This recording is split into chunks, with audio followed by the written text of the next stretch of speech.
Okay, so this is going to be kludgy. You're going to have to bear with this a little bit, but this is just my way of trying to show you that I'm not... I told you I would show warts, feathers, and all.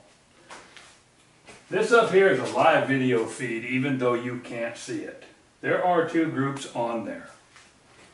This gun that we're shooting today, the one I call the screen door, right over here, has never been fired handheld until right now. I ran it through the paces to see if it would blow up. Ran it all the way up to 2,600 feet per second, which in this little 24-inch barrel means somewhere around 80,000 psi. 26, I have to go back to my notes. Anyway, I ran it up wicked hot. And I didn't dare. And luckily, during that time, I blew the brake off and I would have hurt myself badly. I would have cut my eye, probably lost vision in my right eye if that brake had blown off. Now I've got the brake pinned. I've got it fixed. I got the gun. I'm shooting it today for the first time for effect. I shot the first group up there with the load that is a little too hot, I think. I don't think I could ride the gun because the gun should work. So I've got a group down. Basically, I came in, I took a wild stab load, 2,400 and some feet, 2,500 feet per second with this little barrel. And for the first time, looked through the scope. I've got a March on here, good scope, I think. Although after that first group, I didn't know if it was a good scope or not. I fired 3 using reclaimed Lake City brass. It chewed the bullets up pretty good in seating. So I'm doing a lot of things wrong, but it doesn't matter. I expect groups smaller than what you can see up there. And you'll see them in a minute. I'm going to do this uninterrupted. I'm going to turn around. I'm going to fire the third in a set of 3 groups.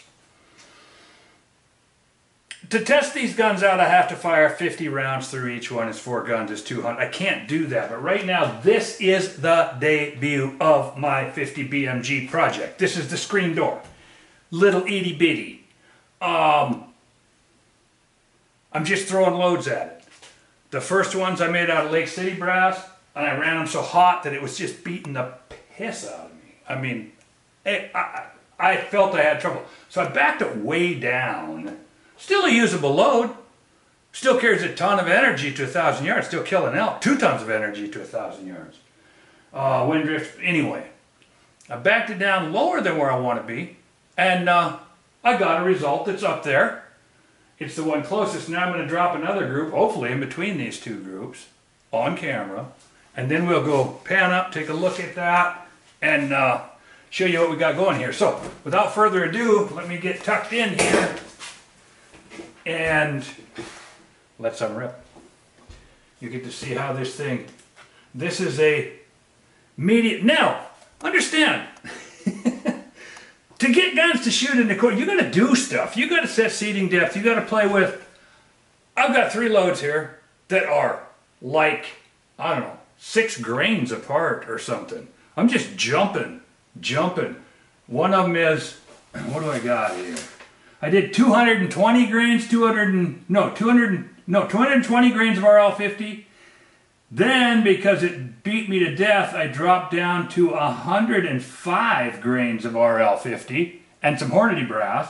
That's my second group. And now I have 210 grains. So 5 grains apart.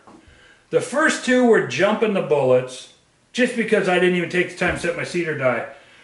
I get so wrapped up in this stuff, I knew I was close to the rifling lands, I didn't know where. Turns out I was about 30 thou out of the rifling lands. Now I'm touching the rifling lands. I went in, found a jam load, made my loaded up to a 210 grain load here, which, I don't know where that's going to come in at, 2,300, 2,400, I don't know. I'll read it out as we go here. I've got the chrono up if it'll stay running. So, without further ado, I'm going to start bashing here and then we can talk.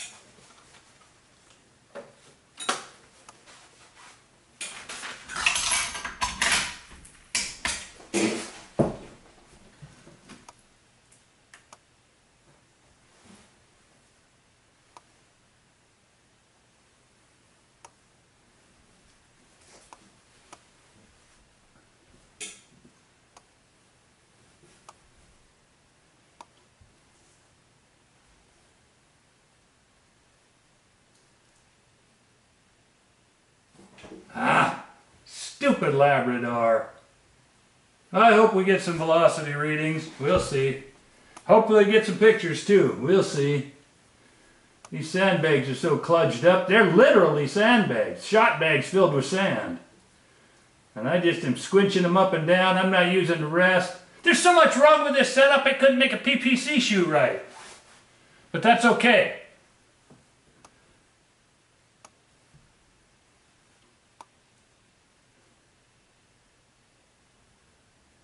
If I get anything under an inch, I'm going to be happy.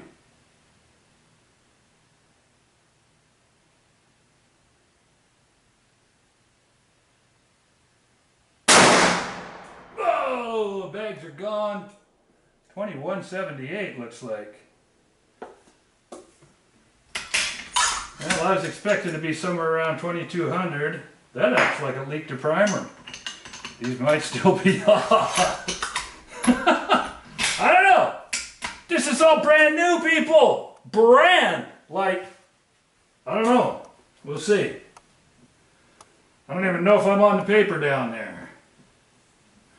Whoa. I'm certainly off the paper with my everything else. So I'm just teetering it up here. Try to remember to pick the same aiming point.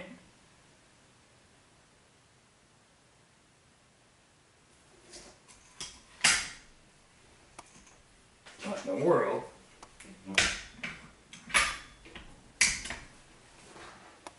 Gun didn't cock. I might have broke the trigger if that popped the primer. I don't know.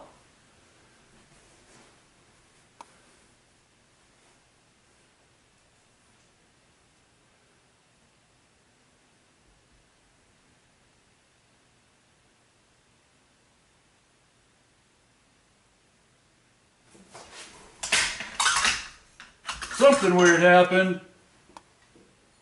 You think I'm joking about breaking the trigger?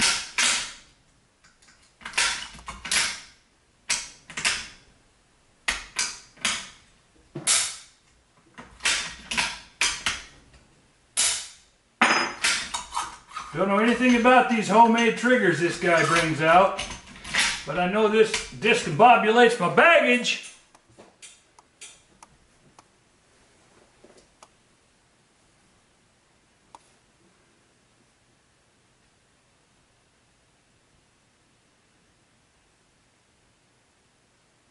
Trigger feels stiffer.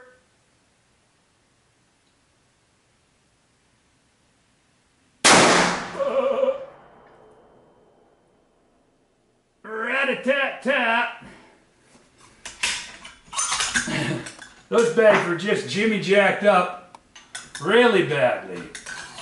I'm guessing I'm going to have some vertical down there. We'll see. Pick this thing up. I'll show you this whole setup afterwards, but I just wanted to throw a live camera shot. Oh crap, what did I get for... Not that it matters. 2210. I just take a lot of notes. And this Labrador is a piece of... Anyway, it shuts off real quick. Don't know, it sounded like I heard a click. I don't know if it even cocked.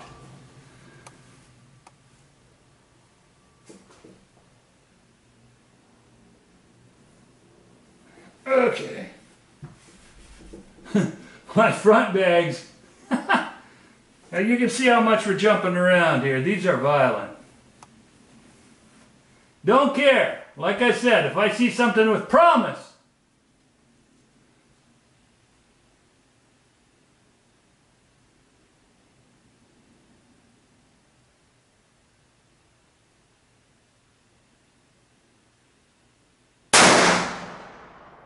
Now, I got no flags, I got no nothing, but there's 3 rounds. I need to look. I can't go back and look through my scope and see what I've got down there. Oh, 2260.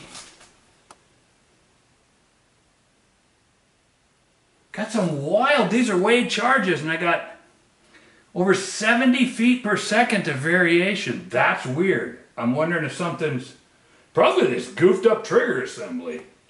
But as I said, I just want to get proof of concept. That's where we're at here. We're working down this road. As far as the BR part, first of all, this isn't really the BR gun. This is a little light whacker jacker.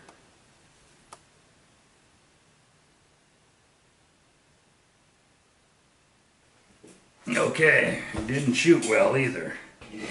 Let's go up here and see if we can get what's on here. I'll show you what I've got. This is actually kind of, I expected better than this. This does not make me happy, but warts, feathers, and all, this is what it is. So, there's nothing I can say about it except that them's the facts, Jack. This right here was the first 3 rounds. These were Lake City brass. I noticed that even though I tried to deburr them a little bit, they didn't deburr very good. And they scratched brass pretty bad going in. And this is a pretty, I'll have to go back and check my notes, but this is a fairly hot load. And on those little collapsible bags that I'm using, and that gun's never been balanced, it's never been anything, it's riding out like a pig. It slams there. I need to get some bags, but right now I'm going through with each gun and running some initial groups, then I'll do some solider bags. The bags in the back, as you saw, were just sandbags that I'm cranking up and down, they're resetting every time. So this group, that was pretty terrible. Then I backed way down in velocity to a load that's still usable. It'll still kill stuff just fine. But I thought, you know, I might be overstressing the gun, the bags. This gun's got a bunch of problems. So I dialed the scope, I went up here, and I put 3 right there, which are only like 2,160 feet per second or something, so they're slow. But when you're pushing a 750 grain slug, that doesn't mean it's not still a killer package. I'm just saying I backed way down to find out if the gun was sound. So the gun is sound, that's not a winning group of any sort, but for what I'm doing, that's at least a group. Then what you just saw was here in the middle, as I described. This is a little hotter. It's 2,200 and some feet per second out of a 24-inch barrel. So that's like a 2,500 foot per second out of a conventional gun. So that's within 200 feet per second of a fast load. That's right in the middle. There are loads out there that are that slow. But 24-inch barrel on a case this size versus the 30s and 32s and 36s that they do their testing with, that's all down the road. I don't care. Right now, I'm talking about a hunting unit. I don't want to fool myself and say that's salvageable, but because of the crap bags and the way this thing bounces around, I'm going to say, I don't think we're going to ever get up to here with this gun. I think when we get up into the high end, the slapping and clapping, I don't know that I'm going to be able to get this little gun to settle down enough that I can ride it well enough, that the bags hold together well enough. Because you remember, follow through, guys. There is a follow through issue that we have to be aware of here. I'm still riding that gun for 2 feet of bullet travel. And it blows up like a little kid so excited about the birthday cake that he's got both feet going 3 different directions and his hands flapping like a T-Rex. That's what this thing feels like. It's like that little, so excited the kid can't even talk. Well, you pull the trigger on this gun, it gets so excited that ain't nothing talking. So, I'm not going to, my job is to make it balance out. The gun is timed, the barrel is timed, it should recoil in a straight line. But at this point, we got a fairly hot load here, we got a wicked light load up here, which that's definitely something I can work with down the road. That's no quarter-minute group, but it's, it's still down there. It's one whole group at least, but it's a 1/2-inch bullet, so makes one whole groups a little bit. So this right here is like an 1 1/4 group at minimum, 1 1/2 group. This is like 3. So these are not good groups, but that's not the point. We got our first 6 rounds down the tube, and I documented this on reel. So we're just going to back off here, show the setup, talk about the gun maybe a little bit, what we've got going here, get some more light on the subject. This is where we're shooting and what we're shooting and out the window in. And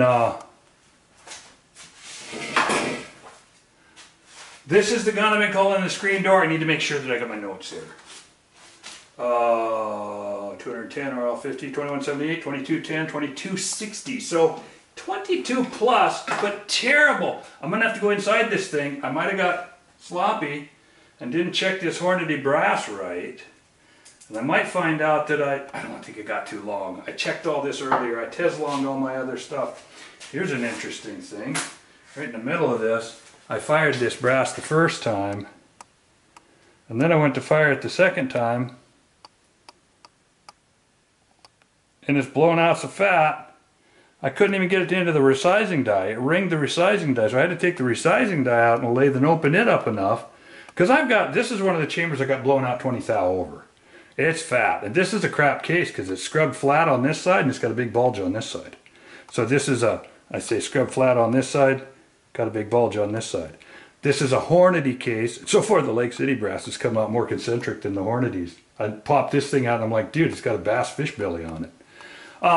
But the cedar die was so, I had already polished out the other cedar die. Now I remember why. When I was out, I ran into the same thing when I was testing. Well, I forgot all about it. I grabbed my second cedar die, went over to seed a bullet, because it's the one with the big stem that sits way down on the ogive, and this is all stuff we talked about. Anyway, come to find out, I had screwed up. The unmodified cedar wouldn't even take a case. It scarred the case all up. So instead of using the other cedar die that had already been polished out, I took this one out, put a carbide bit in there, and polish it out on the lathe. I wonder if I can do something about that. Light.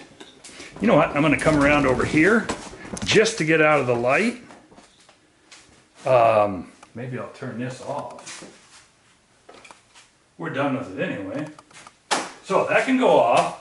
Get the light a little bit. It's yellowy and it's weird, but I just need to get up to where I can show you some of this stuff. This is the gun in its firing configuration. You'll see how it opens here. Ain't nothing wrong with that. As I said, they're cycling like butter. They're captured, contained.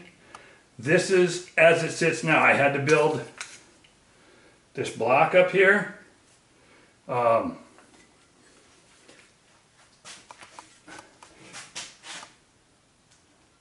don't know why I'm going through all this, just to keep you up to speed, I guess. As I said, I had to build that scope riser block. This is a March, what does it say there, if I can get the focus right, 10 to 60, high master, nice scope. Hasn't broken, well, might be breaking because that last group was bigger than I expected. But no, I really shouldn't. I get a little crazy in my expectations, but realistically, when I'm teetering, you heard that sandbag drop on the floor. We're talking shot bags, not with shot, but with sand in them here. And I crank it all up like this and get the gun sitting. As soon as it starts to jump, it slams.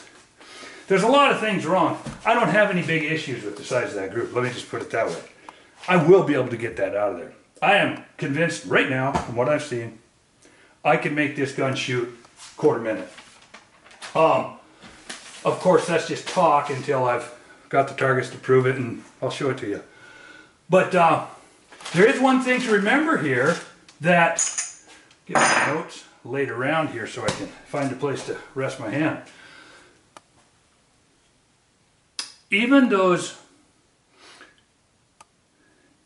boy, I don't know if I have time to even get into why those low velocity loads are still useful, but let me just, I'm gonna do another episode and explain why I didn't expect more than about 2,400 out of these.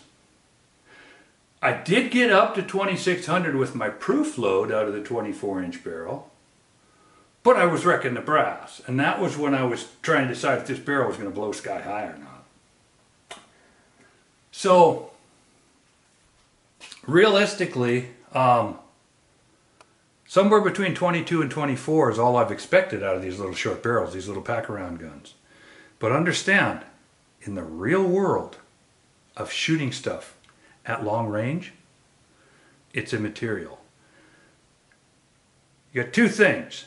You have to be able to hit them, and you have to be able to hit them with enough energy to kill them. I deal with elk.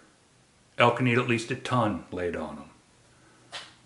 Bottom line is, even if I shoot a 50 BMG at 2,000 feet per second, at 1,000 yards, it still has more energy than a 300 Win Mag or 338 Lapua. I'd have to check against. The Lapua might still be hanging with it, but it's definitely got more than all the 30s, and people shoot with 30s. 6.5 PRCs and all that kind of stuff. They're totally out of energy, so people are still killing. So the point is, it's going to have way more energy at 1,000 yards than a lot of the guns that are being used. So then the next thing is intrinsic accuracy, which means quarter minute. But the really, really important thing is wind drift. What's the wind drift? Actual shooters, as opposed to number crunchers, understand that beyond 300 yards, flat shooting means nothing whatsoever. I mean, absolutely zero. The difference at 600 to 650 is such that I don't care how fast a gun you're shooting, you have to dial or you're going to miss the entire animal. So, simple fact is that for a 1,000-yard shot, you're going to be dialing anyway, so the loop of the trajectory is not important. Wind drift is huge, huge, huge, huge. And I'm going to go run the numbers, but I'm going to presume that the wind drift on this thing, even at low velocity, I'm going to predict, and I'll go check it, but I'm going to predict that even if I send this bullet out of here at 2,200, that one load up there that groups into one little hole, 2,200, that seems slow, you know, because we're all hung up on velocity. But if I can hit something with the, I believe I can get that.